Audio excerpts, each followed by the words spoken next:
darating ang panahon na mawawala tayo sa mundong ito.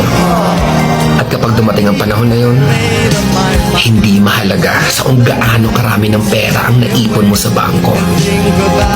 Hindi rin mahalaga sa kung gaano ka successful sa trabaho o sa business mo.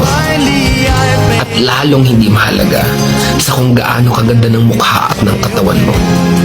Dahil ang mahalaga pagdating ng panahon na yun ay ang sagot sa tanong na naging masaya ka ba?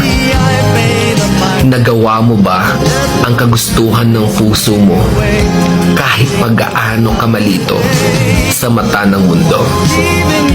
Dahil sa huli naman, ikaw naman magdadala ng mga memories na yon sa libingan mo. Hindi naman ang mga tao sa paligid mo. So make sure na bago pa dumating ang panahon na aalis na tayo sa mundong ito, siguraduhin mo sa sarili mo na magiging masaya ka at magagawa mo ang kagustuhan ng puso mo kahit pag-aano ka kontra ng mga tao sa paligid mo.